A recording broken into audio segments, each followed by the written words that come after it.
I have great pleasure in welcoming His Excellency Edi Rama, Prime Minister of the Republic of Albania, and I invite him to address the General Assembly. Mr. President of the General Assembly, distinguished delegates, it is a special honor to hold this speech as the representative of a country that is for the first time in its history joining the Security Council of the United Nations as a non-permanent member for the term 2022-2023. The significance of this event for a state that until not too long ago was considered one of the most isolated and repressive countries in the world, and the sense of responsibility with which we take up this role cannot be overstated. I would like to start by thanking all UN members for their overwhelming support and their trust. Albania brings to the Security Council the perspective of a small but engaged country, aware of the burdens of the past and of the challenges of the future, that has experienced firsthand the limits of isolationism and has discovered the opportunities of multilateral cooperation. Albania is now a country characterized by respect for differences, tolerance of different religions, and appreciation of the contribution that every culture brings. It will sit in the Security Council with a clear agenda of priorities, which reflect what modern Albania stands for: the promotion of peace and security, peaceful conflict resolution and mediation, the respect for the rule of law and human rights for all, increased participation of women and youth in decision-making, universal adherence and full implementation of all non-proliferation and disarmament treaties and conventions, concrete and continued active commitment to the fight against international terrorism and violent extremism.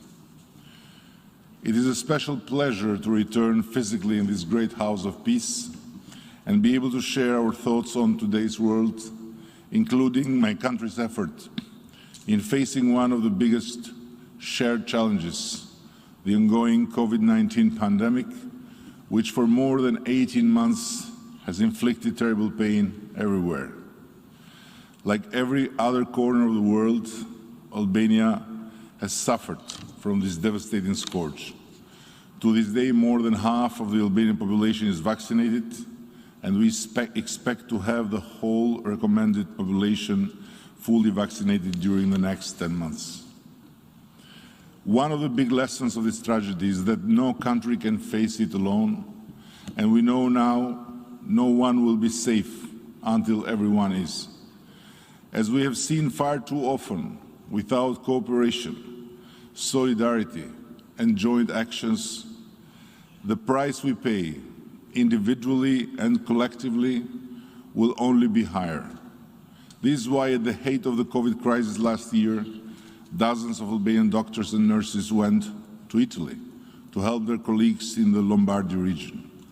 In return, we have been fortunate and grateful to welcome Italian doctors, assistants in the same fight home. I have here a very heartfelt thank you to many that have been there for helping us. To the Republic of Turkey, who made possible for us in really difficult moments the necessary doses to start massive vaccination. To the European Union Commission, who fought hard to speed up the provision of vaccines from EU to Albania and the Western Balkans, and also the governments of Italy, Greece, Croatia, Lithuania, which were there for us with their vaccines donations, and to the governments of Poland, Austria, and Denmark, which have pledged to help us in the way. I brought here these examples to not forget that we will be able to prevail in this war for life only through a common approach based on deeper solidarity, continued assistance, and uninterrupted cooperation. The sharp inequality to vaccine access, the only way to stop the virus, has once more highlighted the urgency for a different approach, for global initiative, inclusiveness, solidarity and fairness, as well as trust to science. This is why we continue to advocate international cooperation and support the proposal for a new international treaty for pandemic preparedness and response. We must be and stay together, resist any temptation of isolationism and nationalism. It is necessary to urgently improve vaccine access for all, as unvaccinated people carry the high risk of enabling the emergence of more dangerous and deadly variants that could reverse the gains so painfully made and expose us all to even more dire consequences. If the 75 years long and strong experience of the United Nations has taught us anything, it is that challenges to peace, development, justice, health and security need the contribution of all, rich and poor, big and small. We firmly believe that 75 years after its founding, the United Nations remain the cornerstone of the multilateral rule-based world order. With dialogue and concerted efforts through the entire UN system, humanity has made remarkable gains in peace, security and development, in the respect of human rights and human dignity, in empowering women and motivating youth, in helping hundreds of millions of people leave poverty behind. We must continue to build on these achievements. The people, our fellow citizens, are right to ask for more, for better and faster initiatives, and we must be up to the task. Dear colleagues, let's remind ourselves that our future, the future of humanity, is shaped by the way we respond and cooperate in the present. Multilateralism is challenged when selfish nationalism prevails. This is one of the most important lessons of the past. Multilateralism can be slow, sometimes frustrating, and it does not always produce quick results.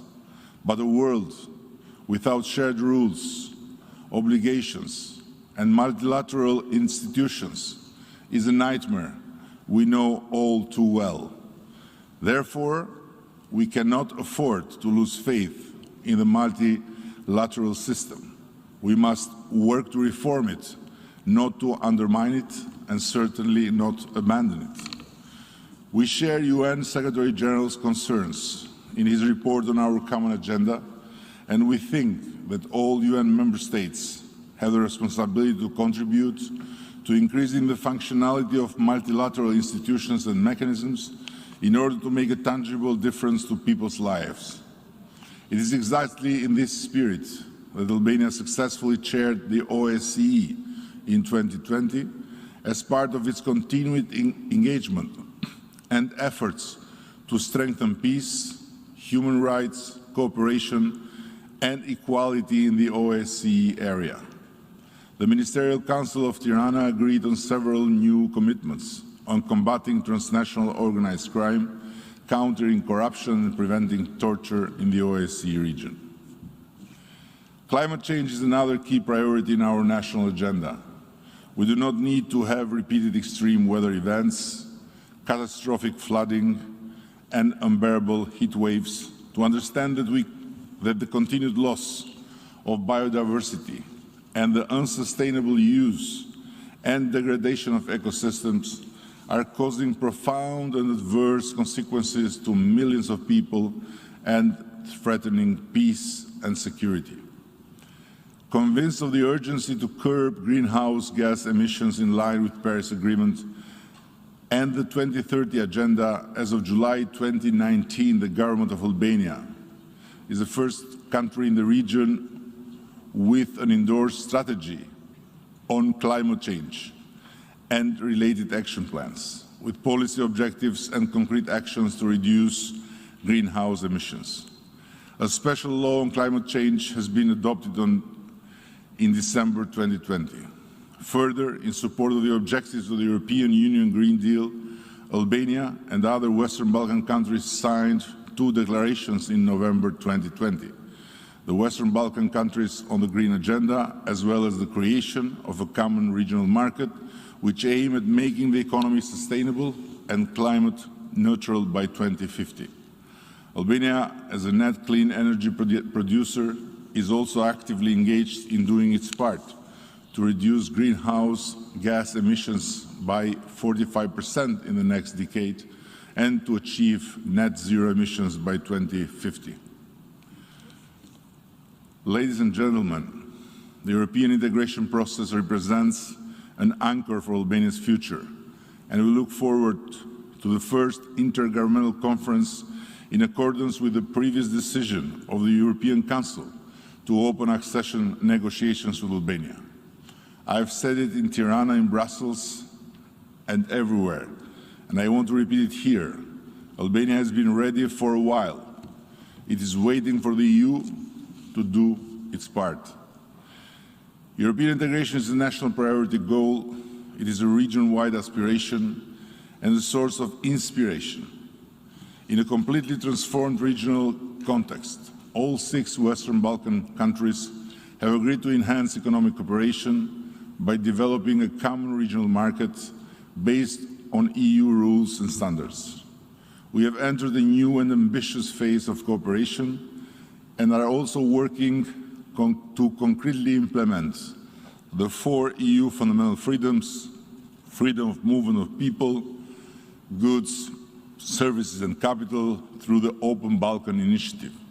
It is the mark and proof of our regional ownership, convinced that it will generate economic growth, reduce unemployment, increase trade, investment, employment in the Western Balkans, and last but not least, make peace irreversible and help the resolution of conflicts once and for all.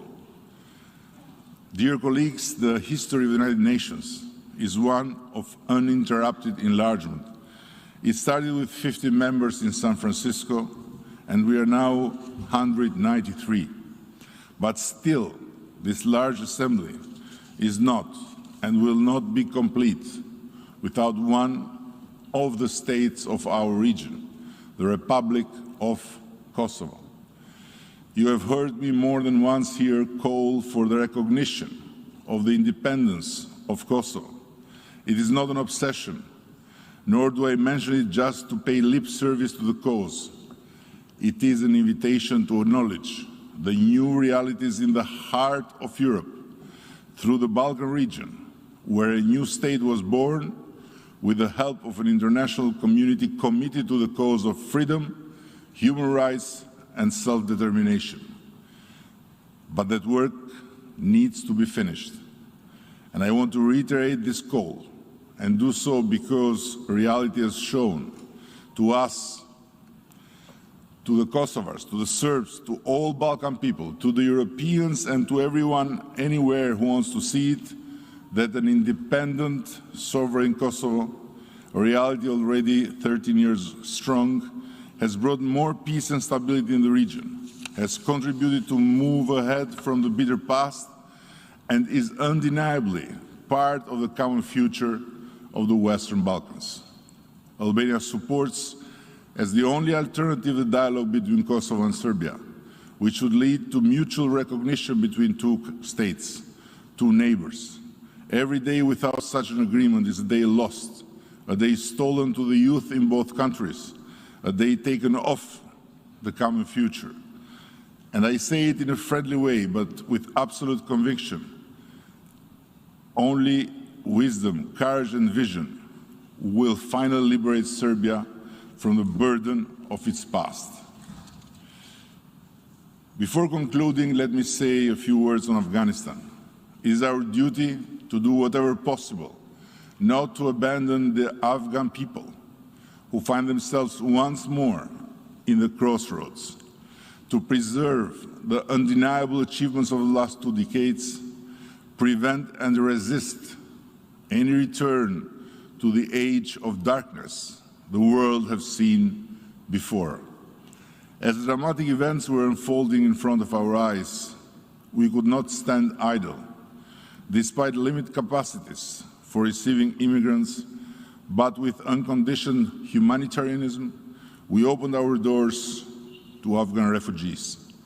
We did it just as we have done in other critical moments of our history, when we saved thousands of Jews during the Holocaust, and Albania became the only country in Europe to have more Jews after than before the war, or when we welcomed 500,000 of our Kosovo brothers and sisters escaping the hell of ethnic cleansing in 1999. We welcomed Afghan refugees because we have a moral duty to be in solidarity with those in danger. We owe it to our own history as refugees until 30 years ago. And also, we owe it to our own children that we believe should learn not just by words, but also by deeds, that in this life there is a time to get and there is a time to give. As the Nobel Prize laureate, the Albanian saint Mother Teresa once said, "Even when you cannot do great things, do small things every day, but with great love." We are humbly doing our part. Thank you very much.